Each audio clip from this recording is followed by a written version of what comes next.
जोरदार तालियों के साथ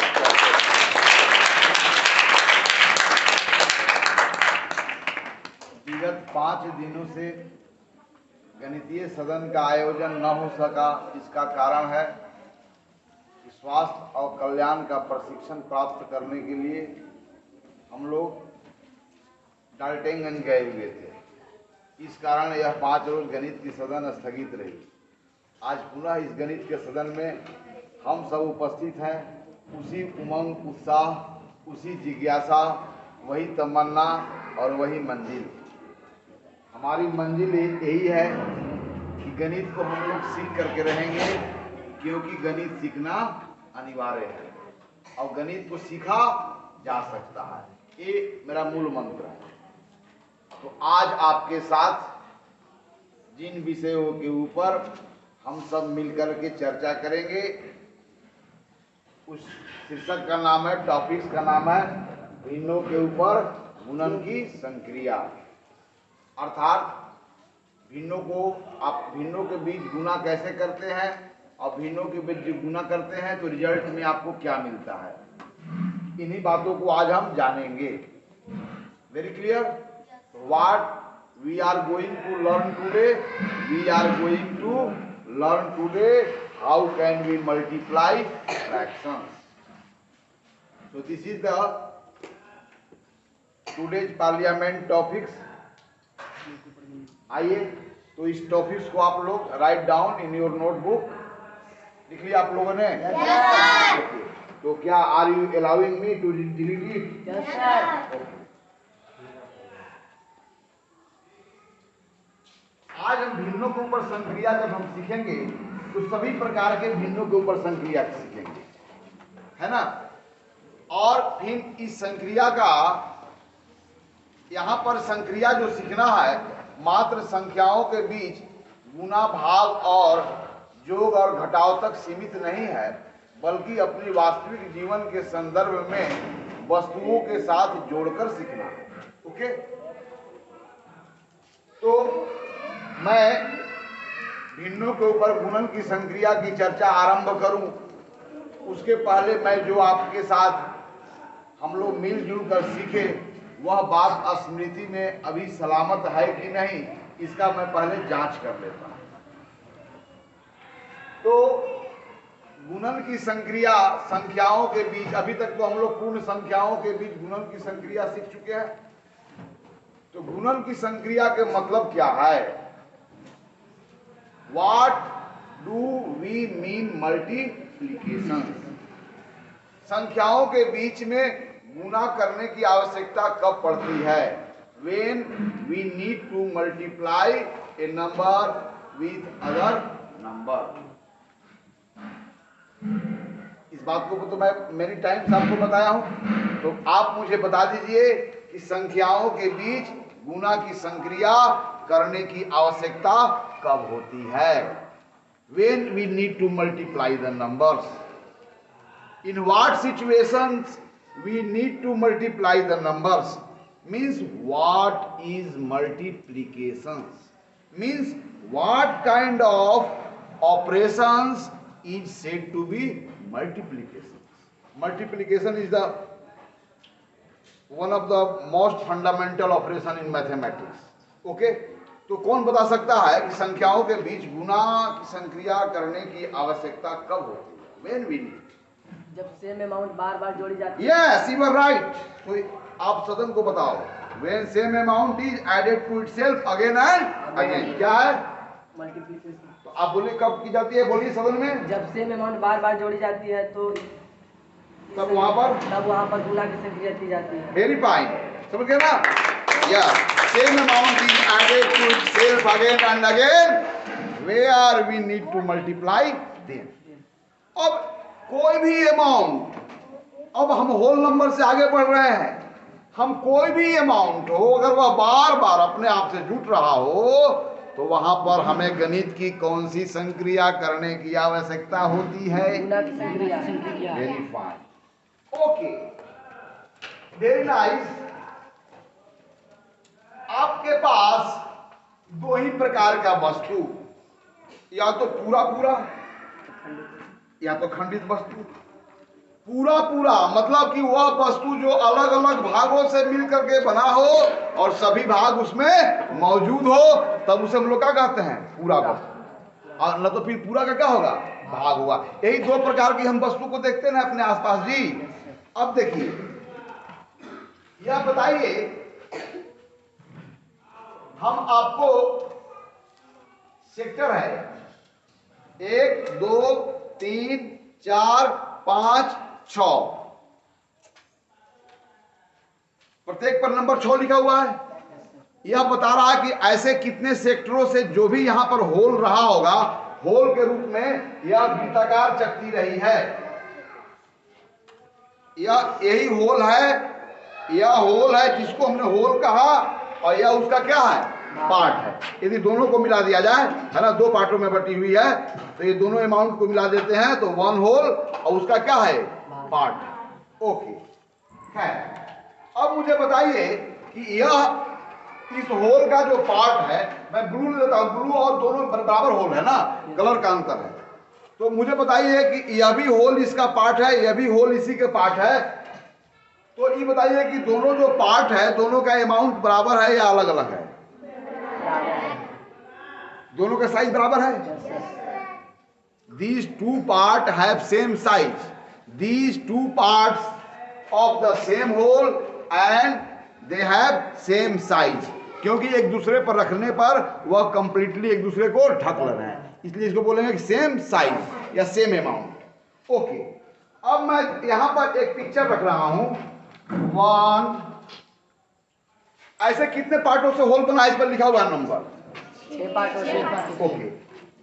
अब यहां पर हम सेम अमाउंट को जोड़ने जा रहे हैं, यानी कि होल को नहीं, होल के रूप में सेम अमाउंट नहीं है, फ्रैक्शन के रूप में सेम अमाउंट। ओके,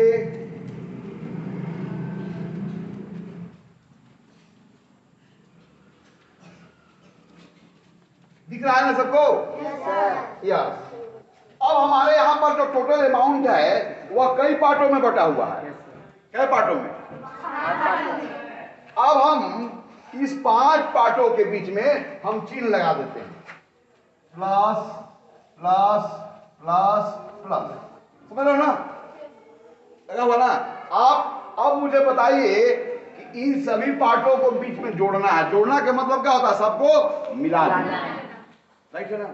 तब इसको जब सब मिलाएंगे तो सभी पार्ट जो है वो सेम अमाउंट का है। तो यहां पर सेम अमाउंट अपने आप से बार बार जोड़ा जा रहा है, इसलिए यहां पर टोटल अगर जानना हो तब यहां पर गुना करने की आवश्यकता होगी। तो वह कौन सा अमाउंट है जो बार बार जोड़ रहा है? वह कौन सा अमाउंट है जो अगेन एंड अगेन जुट रहा है? कौन जुट रहा है? और कितनी बार जुट रहा है? 5 बार। यस। अब 5 बार हम इसको जोड़ देते हैं, मान लो कि इसको मिला देते हैं। अगर मिलाते हैं तब यहां पर यह जो हमारे जीवन में वास्तविक रूप से घटनाएं घटती है, इसी घटना को संख्याओं का उपयोग कर, संख्याओं का सहारा लेते हुए मैथमेटिकली डिस्क्राइब करना है। तो who will describe this situation? कौन करेगा इसको? Yes, 2 hand. और कोई हैंड? कोई हैंड? ठीक है, चलो आओ, यहां पर लिखना ऊपर में।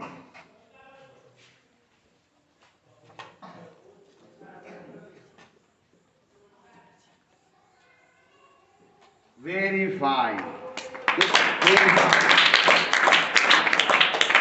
यहां पर एक्चुअली हम गुना की संक्रिया करने के पहले इसको हम कैसा संख्या के रूप में जानते हैं? पूर्ण संख्या। ये कौन सा नंबर है? 5 पूरी बार ना है जी। 1/5 को 5 पूरी बार लिया गया ना। और यह कौन संख्या है? भिन्न संख्या। यहाँ पर पूर्ण संख्या और भिन्न संख्या का गुना करने की नौबत आएगी तो गुणनफल क्या हो रहा है, इसका पैटर्न देखना है। चलिए, बहुत अच्छा। अब कौन आएगा?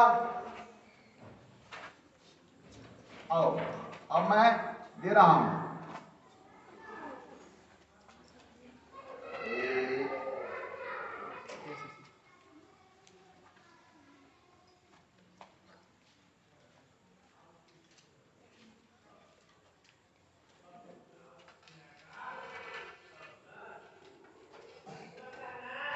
चलिए, इसका सेक्टर पर कौन सा लिखा हुआ है?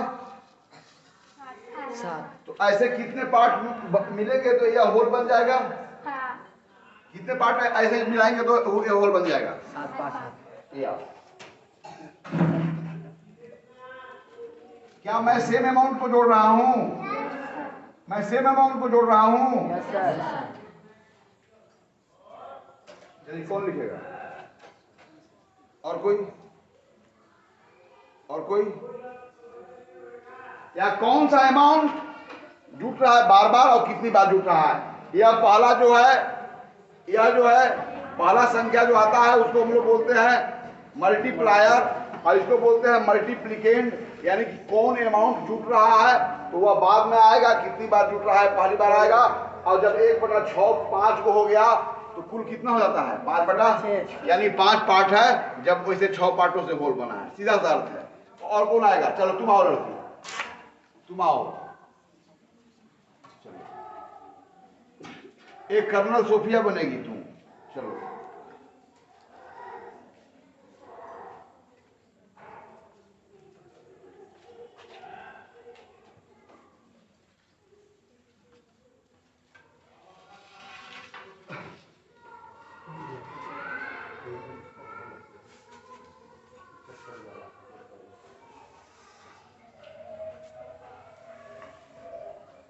अभी क्या दोनों के बीच में कोई गणित की क्रिया हो रही है? चिन्ह लगा, हाँ वेरी फाइन। और कितना हो गया हो?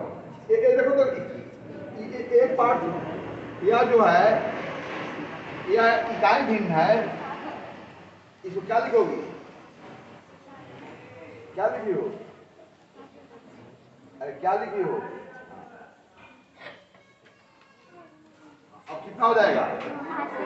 अब 1/7 अगर 5 टाइम्स होगा तो कितना हो जाएगा? 5/7 है ना?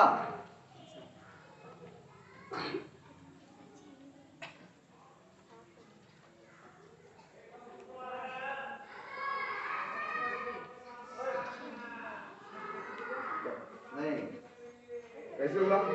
अच्छा, 1/7 अगर 5 है तो उसको कितना बोलते हैं हम लोग? कितने पार्ट है आपके पास बराबर बराबर? और कैसे पार्ट है? 7वां भागना है। चलो, तुम मिस कर गए, जाओ, तुम अभी समझी नहीं। चलो आओ, देखो ध्यान से। क्या 1/7 1/7 5 होगा तो कितना होगा? 5/7। इकाई फ्रैक्शन है ना भाई, वहां पर यूनिट वो है, 1/7 को 1 माने हैं, वह कितनी बार है? चलो मेरी 45 डाल दो।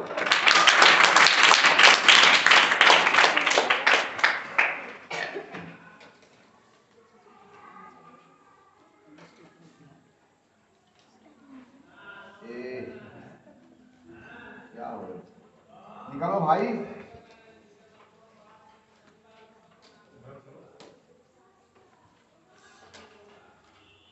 चलो, अब बात समझ गया? अब चलिए,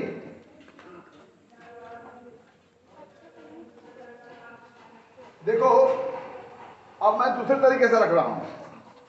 यह कितना है? 1/7। ये कितना है? 1/7। अब कितना हो गया? 2/7। ये कितना है? 1/7। ये भी कितना है? 1/7। और दोनों को मिला दी कितना हो गया? 2/7। ये भी कितना है? 1/7। ये भी कितना है? 1/7। दोनों मिला दी क्या होगा? 2/7। क्या ये भी 2/7, ये भी 2/7, ये भी 2/7? Yes sir. और यहाँ पे क्या सेम अमाउंट को जोड़ने जा रहा है कि नहीं जोड़ने जा रहा है? जोड़े जा रहे हैं सर। जोड़ने जा रहे हैं। अब चलिए, इस सिचुएशंस को आपको डिस्क्राइब करना है, कौन करेगा? Who will describe these situations and what will be its result? तुम आओगी, तुम आओगी तो आ जाओ, देर मत करो, आ जाओ। आज तीनों को मिला देंगे तो कितना हो जाएगा रिजल्ट? आप जब टोटल करेंगे तो कितना हो जाएगा पता है ना? क्योंकि उसमें यूनिट फ्रैक्शंस कौन है, कितनी बार आया है।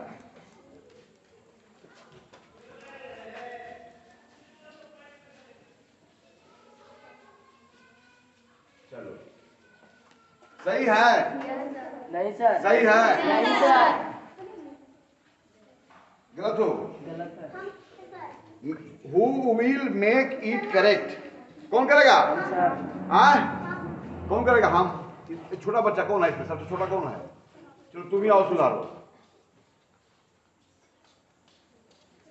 देखो, हम तुम्हारा मनोविज्ञान को समझ रहे हैं। कितना, तब कितना हो जाएगा? ठीक है, ये तो हुआ, तब कितना हो जाएगा बता सकती हो?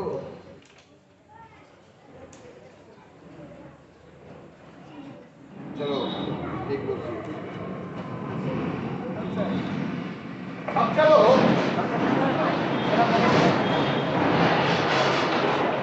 कौन करेगा? करेगा अच्छा, तुम लोग सब करो करेक्ट। अब तुम लोग सब करो करेक्ट। सबको तीनों को मिलाया तो टोटल यही ना है जी। अच्छा देखो, यह जो है ऐसे कितने पार्ट से संपूर्ण बना है? तो उसका एक ही पार्ट है ना। तो इसको, इसका कौन सा फ्रैक्शन लिखेंगे? 1/7। Yes. Which fraction, which number stand for this fraction? 1/7। तो 1/7 एक जब टोटल किए तो यह इसमें कितनी बार टोटल आया? यह देखो, यह कितनी बार है गिन लेना।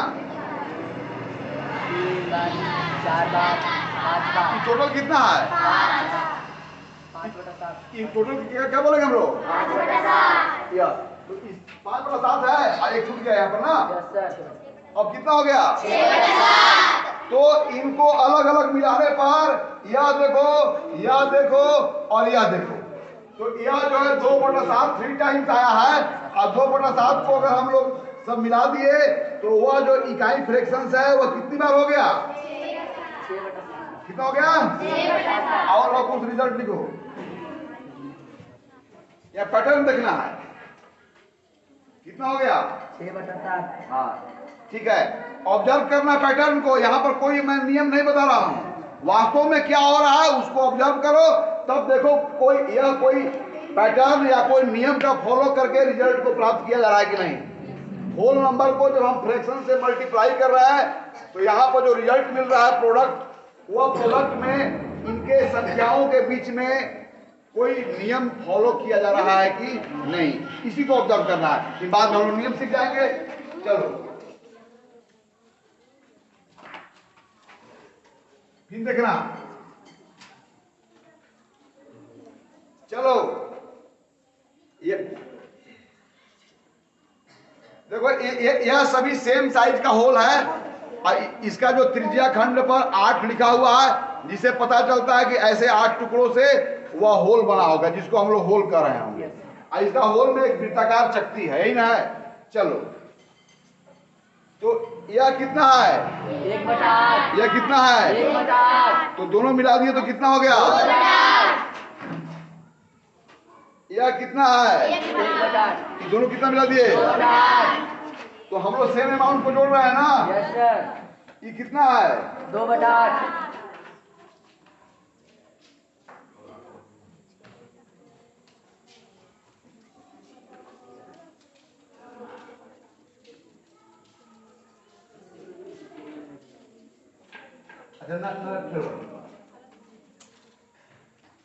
अब चलिए इन तीनों को हम टोटल करना है। Yes sir. तो सेम अमाउंट को हम एडिट कर रहे हैं, तो टोटल करने के बाद हमें कितना प्राप्त हो जाएगा इसी बता दो। कौन सा यूनिट फ्रैक्शन से बार बार आ रहा है? 6/8। रिजल्ट जान गया 6/8 है टोटल करने पर। लेकिन यहाँ जब तीनों को हम जब मिला रहे हैं तो यहाँ पर क्या हुआ? सेम अमाउंट को जोड़ रहे हैं। Yes sir. तो इसी को आपको गणित के भाषा में यहाँ पर दिखाना है और परिणाम को दिखाना है। कौन दिखाएगा? अब तक तो बहुत सारे लोग समझ सकते होंगे। तुम बनाएगी? समझ में बना सकती हो? चलो यहां पर इन्हें देखना क्या होगा। यहां पर सेम अमाउंट को बार बार जोड़ रहा है, उसे गुना के रूप में दिखाओगे और सामने रिजल्ट भी यहां पर है ना, उसके लिए यहां अप्लाई नहीं करना, रिजल्ट भी इधर लिख दोगे।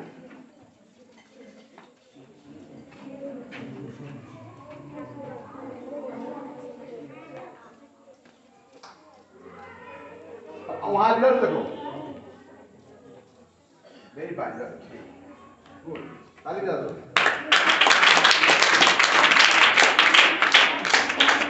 यहाँ पर इधर जब टोटल कर रहा है सेम अमाउंट को तो गुना का चिन्ह रूप में दिखाना है और फिर रिजल्ट कैसे लाएंगे। यहाँ पर ब्रेन के अप्लाई नहीं करना है बल्कि सब यूनिट फ्रैक्शंस दिया और टोटल यूनिट फ्रैक्शंस कितने हैं तो आप इसको इधर लिखना है। इसके बाद हम लोग पैटर्न की ओर बढ़ेंगे।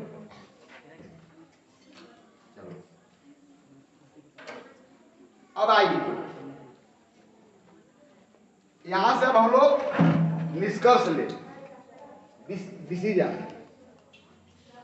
कि जब पूर्ण संख्या को भिन्न संख्या से गुना किया जाता है तो गुणनफल के रूप में जो भिन्न प्राप्त हो रहा है वो किस तरीके से प्राप्त हो रहा है इसको देखना ध्यानपूर्वक। पूर्ण संख्या को जब किसे गुना कर रहे हैं हम लोग भिन्न संख्या से, तब गुणनफल के रूप में हमें क्या मिल रहा है। फॉलो करो 5 में 1/6 से गुना किए तो लगता है कि इसका अंश में 1 में 5 से गुना करके यहाँ पर मिला है। अब देखिए यहाँ पर 5 में 1/7 से गुना करने के बाद जो गुणनफल के रूप में भिन्न प्राप्त हो रहा है उसका हर भी वही है लेकिन इनका अंश क्या है। इनका अंश जो है यह पूर्ण संख्या को अंशों से गुणनफल करने के बाद जो प्राप्त हो रहा है। यहाँ पर देखो 3 में 2/7 से गुणा करने के बाद हमें 6/7 प्राप्त हुआ अर्थात इस पूर्ण संख्या को जिस भिन्न संख्या से गुना किया जा रहा है वह भिन्न संख्या का हर वही है लेकिन उस भिन्न संख्या का अंश इस पूर्ण संख्या और भिन्न संख्या के अंशों का गुणनफल।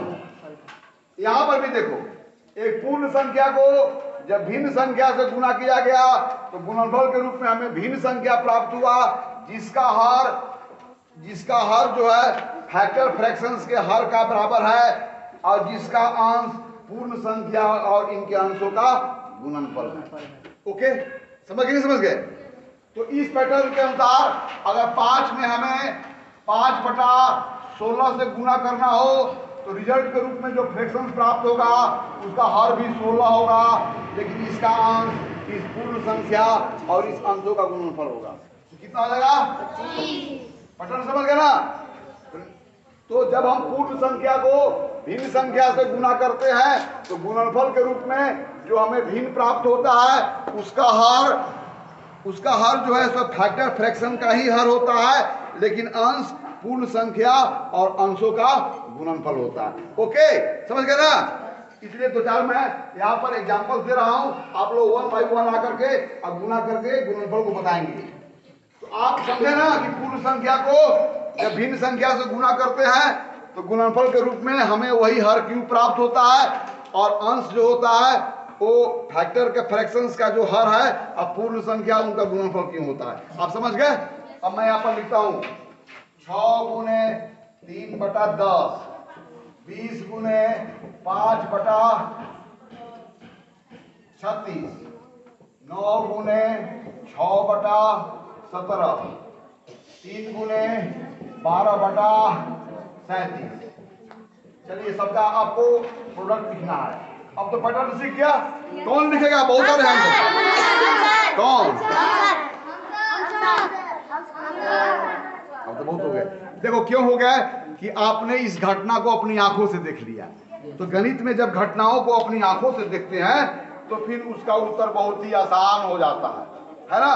इसलिए आज भी मान रहे हो ना तो गणित के सदन में आ गया ना कि गणित नेत्र का विषय है। तो कौन आएगा तो क्यों देर लगाते हो आ जाओ। हाँ जो पहले आएगा उसी का चांस मिलेगा।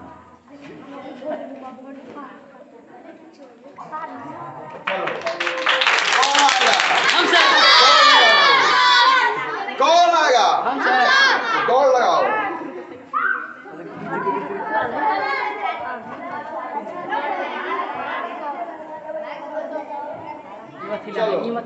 कौन आएगा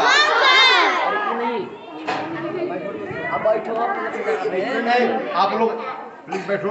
हम जान रहे हैं कि गणित के प्रति आपकी उत्सुकता दिन प्रतिदिन बढ़ती जा रही है और आपको समझ में भी आ रहा है कि घटनाओं को जब आंखों से देख लो तो उसका उत्तर बहुत ही आसान हो जाता है। यस अब बाकी लोग नहीं आए हैं अगर उनको बुलाया जाएगा तो आप कर लोगे ना। अभी हमने क्या सीखा कि किसी भिन्न संख्या को जब पूर्ण संख्या से गुना करेंगे तो गुणनफल के रूप में हमें जो भिन्न प्राप्त होगा उसका हर क्या होगा और उसका अंश क्या होगा। और यह सब कैसे सीखा? गतिविधि के माध्यम। और गतिविधि के द्वारा जब आप सीख गए तो आपकी गणित जो है आपकी रियल लाइफ से जुड़ती जा रही है और गणित को आप मित्र बनाना शुरू कर दिया। ये अब जब भिन्न को भिन्न से गुना किया जाए, या तो जब भिन्न को भिन्न से गुना किया जाए तो गुणनफल के रूप में हमें क्या प्राप्त होगा? यदि भिन्न प्राप्त होगा तो उसका हर क्या होगा और अंश क्या होगा। ओके? देखो बहुत गर्मी है। यस। अब चलिए ऐसे देखेंगे।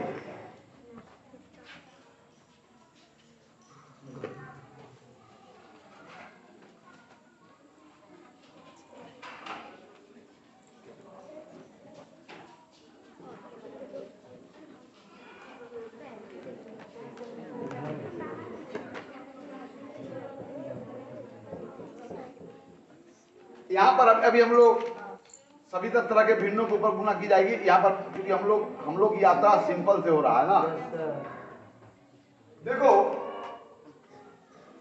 आपको मैं पहले बताया हूं कि किसी भी संख्या, दो संख्या के बीच में आप जब गुना कर रहे हो और दो संख्या के बीच में योग कर रहे हो, ये ध्यान देंगे प्लीज। तो दो संख्याओं के बीच में गुना कर रहे हो, दो संख्याओं के बीच में योग कर रहे हो, तो यहां पर क्रम का विचार नहीं करना है। 3 में 4 मिलाओ या 4 में रिजल्ट क्या होगा? 3 में 4 मिलाना के पहले 3 था और उसमें 4 डाल दिया। 4 में 3 मिलाना के 4 पहले था और 3 उसमें, तो रिजल्ट क्या है? अब 4 में तुम 3 से गुना करो या 3 में 4 वस्तुओं की बनी हुई पंक्तियां 3 बार आई हो या 3 वस्तुओं की बनी हुई पंक्तियां, कुल वस्तु कितने होंगे? 12। तो गणित में वह कौन सी संक्रिया है जब दो संख्याओं के बीच में हम करते हैं तो वहां क्रम पर विचार नहीं किया जाता है। योग और गुना की संक्रिया। Yes, order of the number does not matter in addition और in multiplication, but order of number matters in subtraction and in division। 4 में 3 निकालना और 3 में 4 निकालना दोनों बराबर नहीं है और दोनों का रिजल्ट भी बराबर नहीं है। एक व्यक्ति 4 में अगर 3 निकला होगा तो वहां भी अभी 1 रुपया लाभ में होगा, लेकिन 3 रुपया वाला व्यक्ति से 4 रुपया अगर निकल गया तो निश्चित है कि उसे 1 रुपया कर्ज में रहना पड़ेगा। तो क्या 1 रुपया कर्ज में रहना और 1 रुपया लाभ में रहना दोनों समान स्थितियां हैं? नहीं। दोनों क्या समान रिजल्ट है? नहीं सर। अब 4 वस्तुओं को 3 बराबर भागों में बांटना और 3 वस्तुओं को 4 बराबर भागों में बांटना, क्या दोनों रिजल्ट एक है? नहीं सर। यस, बराबर नहीं है। देखो इस भाग की संक्रिया में 4 और 3 के बीच में ही भाग की संक्रिया हो रही है, यहाँ 4 और 3 के बीच में ही घटाव की संक्रिया हो रही है, लेकिन इन संख्याओं के क्रम बदल जाने के कारण इस चिन्ह पर इन संख्याओं के क्रम बदल गए तो रिजल्ट भी क्या हो गया? Means order of numbers matters in subtractions and in division, but order of numbers don't matters in multiplication and addition. इसीलिए कहते हैं, क्या कहते हैं इस नियम को हम लोग? इस नियम को कहते हैं क्रम विनिमय नियम, कम्यूटेटिव लॉ। यानी कि संख्याएं योग में और गुना में क्रम विनिमय नियम का पालन करती है, लेकिन भाग और घटाव में नहीं। ओके, तो यहां पर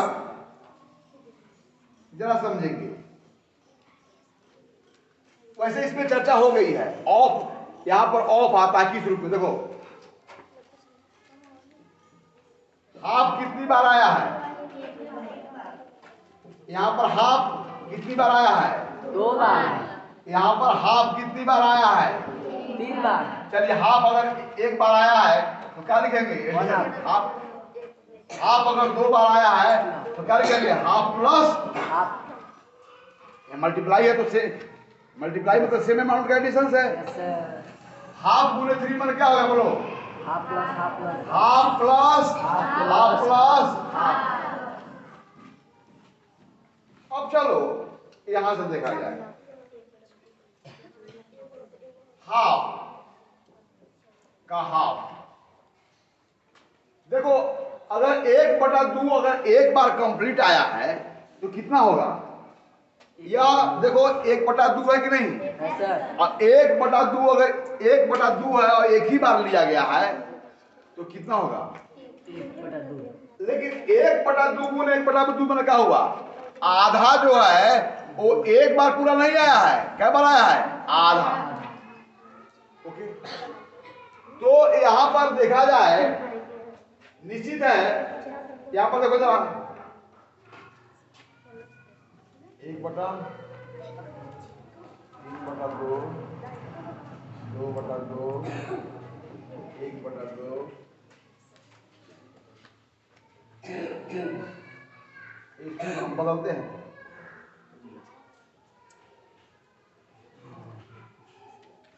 हाफ ऑफ हाफ, हाफ गुने half, half of half, half गुने हाफ। अब हाफ गुने हाफ जब देखो वहीं चलेंगे। 2 गुने 3/4 को आपने क्या लिखा बोलो? 3/4 प्लस 3/4। नहीं नहीं, उसके रिजल्ट बोलो कितना हो जाएगा? 6/4। अब चलो, यह 2 होल है जबकि 4 पार्टों से वह होल बना हुआ है, तो 4 पार्टों से बनी हुई होल यानी कि वैसा चौथाई भाग हम कितने लेंगे कि 2 होल बन जाएगा? 8। तो हम 2 होल को भिन्न के रूप में क्या लिखेंगे? 8/, क्या लिखेंगे बोलो? 8/4। आई तो क्या लिखेंगे? 3/4 लिखेंगे ना हम लोग। Yes sir. तो 8/4 मतलब 2 को 3 से 3/4 से गुना करना, मतलब 8/4 को 3/4 से गुना करना। अच्छा, इसका रिजल्ट हम पहले ही लिख दिए हैं। इसका रिजल्ट कितना लिख दिया हम लोग? 6/4। क्या ध्यान देंगे? 6 अब देखो यहाँ पर जो होल है या कितने पार्टों से मिलकर बना हुआ है? 4 पार्ट। अब आपके पास क्या वो पार्ट है? 6 पार्ट। तो बताइए कि वह 1 होल से बड़ा है कि 1 होल से छोटा है? 1 होल से बड़ा है। लेकिन अब 2 होल से छोटा है। तो बताइए कि 6/4 में अगर 4, सुनो पहले ध्यान देना, अगर 4 पार्ट से वह होल बनता है तब आपके पास कितने पार्ट हैं? 6 पार्ट। तो हम इसमें से अगर 4 तो 4/4 प्लस 2/4 के रूप में इसे लिख सकते हैं हम लोग। Yes sir. अब यह 4/4 कितना हो जाएगा? 1 हो जाएगा ना? Yes sir. अब प्लस कितना हो जाएगा यार? 2/4। कहीं गलती तो नहीं लिख दिए?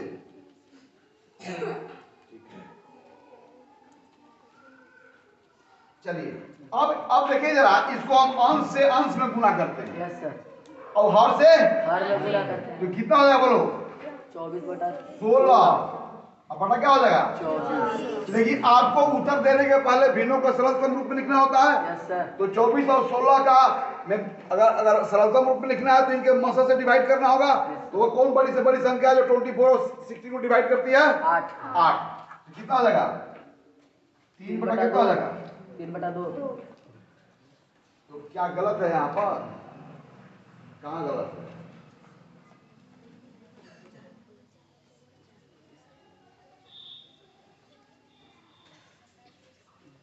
इन है तो 3/2 है और ये कितना रहा है? 6/4। तो क्या ये दोनों बराबर हैं? नहीं से बराबर हैं? बराबर है। यह दोनों लगभग समतुल्य है कि नहीं समतुल्य है? Yes sir. अरे 6/4 भाग में बटा हुआ है तब 6 भाग है, या 2 भाग में बटा हुआ है तब क्या भाग है? 3 भाग। यह होल यह होल दो भागों में बटा हुआ, तो ऐसा क्या पार्ट है? 3 गो पार्ट, एगो दो गो एक और आता, तो एगो होल होता और एक आधा होता, एक होल और 3 आधे में क्या होंगे बोलो? 3 आधे में देखो तो 3 को ऐसा आधा हो तो एगो होल हो जाएगा नहीं में? Yes sir. और क्या बच जाएगा ये? तो यहाँ पर 6/4 के मतलब हुआ कि एगो होल और 2/4 है, यानी 2/4 को भी सरल रूप में करेंगे तो 1/2 हो जाएगा नहीं हो जाएगा? हो जाएगा सर। तो आपके पास 6/4 का मतलब क्या हुआ? एक पूरा होल है और आधा है। मैं बताया हूं कि जब भिन्नों का अंश हर से बड़ा हो तो उसे इम्प्रॉपर फ्रैक्शन कहते हैं। इम्प्रॉपर फ्रैक्शन को आपको मिक्स फ्रैक्शन में बदलते हो, अर्थात तो वहां पर पता करते हो जब नॉमिनेटर डिनोमिनेटर से बड़ा हो गया तब यह पता करते हो कि उसमें कितने होल हैं, है ना? तो वहां होल को लिख करके और फिर जो बचता हुआ इकाई फ्रैक्शन बचता है तो होल और इकाई फ्रैक्शन के योग के रूप में आप मिक्स फ्रैक्शन को दिखाते हो। अंडरस्टैंड? चलिए, तो यहां से अब आओ, तो यहां पर सब करके देखा तो यही देखा कि दो भिन्नों का और फिर उसी उदाहरण चलेंगे, फिर चलेंगे 2 गुने 6/4। अभी क्या जाना बोलो? क्या बोलो? अब चलो, क्या 2 को हम अभी बताया है कि प्रत्येक होल नंबर को भिन्न के रूप में देख सकते हैं। अब जरा देखो, यहां पर होल कितने भागों में बटा हुआ है? एक भी भागों में नहीं। कितने भागों में है? नहीं, बटा हुआ नहीं ना है, बटा हुआ लाइनिंग से अभी 11 होगा भाग। तो मैं पूछूंगा कि होल अभी कितने भागों में बटा हुआ है? तो एक भी भागों में नहीं बटा हुआ, मैंने कितने भागों में बटा हुआ? 0 भागों में। एक भाग में। अब बताओ कि यह जो एक होल है ऐसे इसमें कितने पार्ट करेंगे बताओ कि यह होल है वह कितने पार्टों से भी मिलकर बना हुआ? एक ही 6 पार्टों से है। इसमें एक ही पार्ट है ना भाई?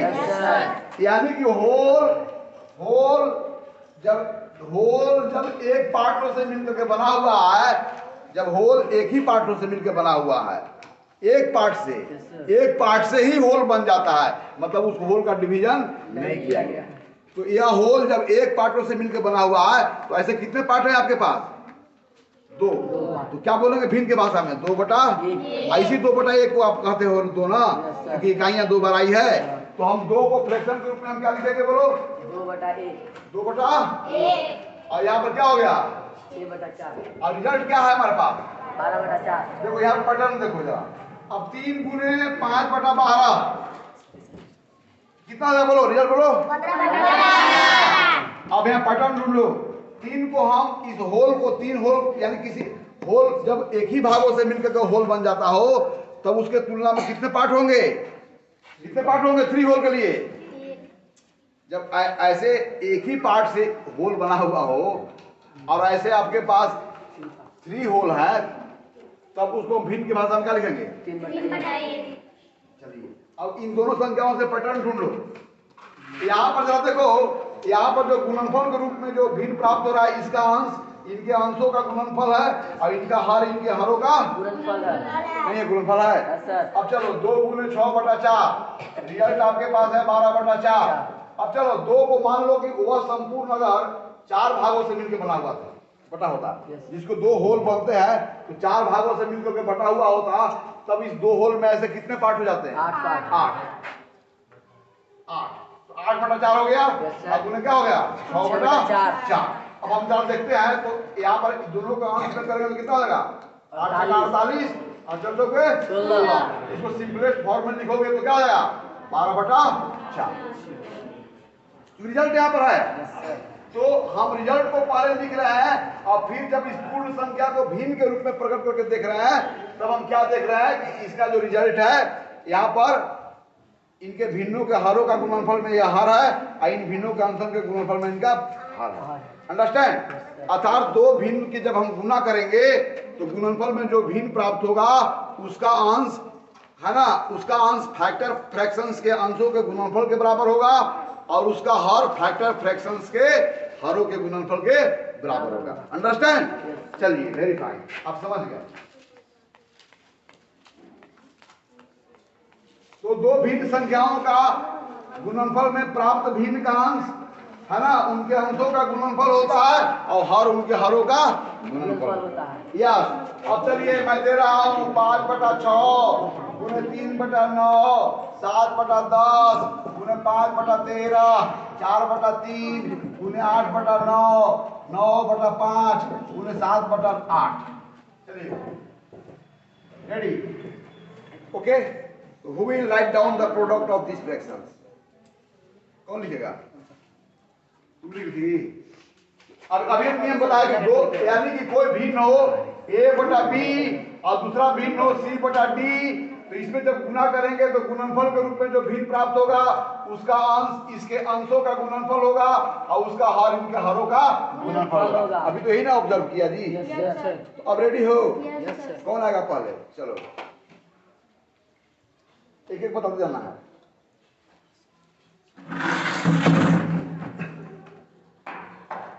चलो सरलतम रूप में है, अच्छा बाद में फिर सरलतम रूप में लिखना है ना।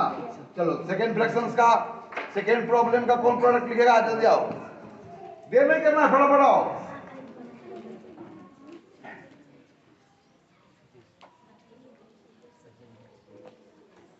चलो आओ, जल्दी आओ, आ जाओ, आ जाओ। तुम आओ, तुम पीछे वाला आओ। हाँ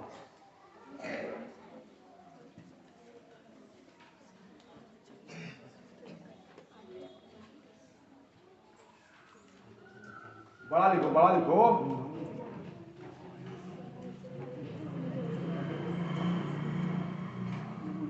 चलो सही है। Yes sir. सदन में बताओ, सदन तो समझ सही कर रहे हो? Yes sir. चलो ताली बजा दो।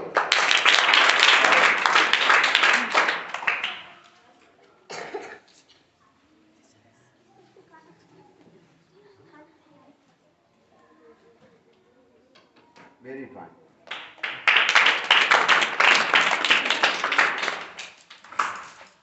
तो बाकी कुछ लोगों को टेस्ट में कर लेता हूँ। 3/13 गुणे 5/9, अब बड़ा संख्या आएगा 13 याद करना ना।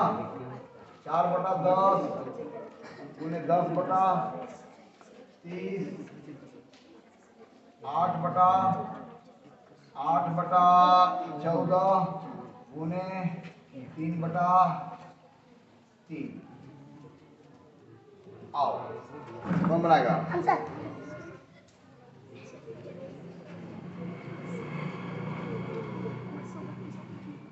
170 लाना है, ठीक है, ताली बजा दो।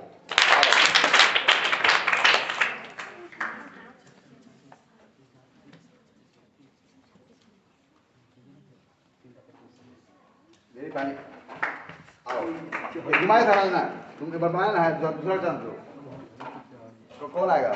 चलो बना दो, देंगे सीनियर को बर्बाद नहीं दिया जाएगा।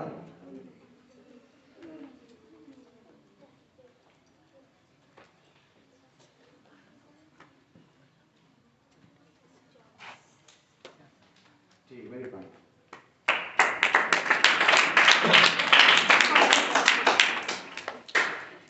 तो आज क्योंकि गर्मी बहुत अत्यधिक है और मैं ट्रेनिंग से आया हूँ, थका हूँ, तो आज की सदन यहीं पर समाप्त करता हूँ।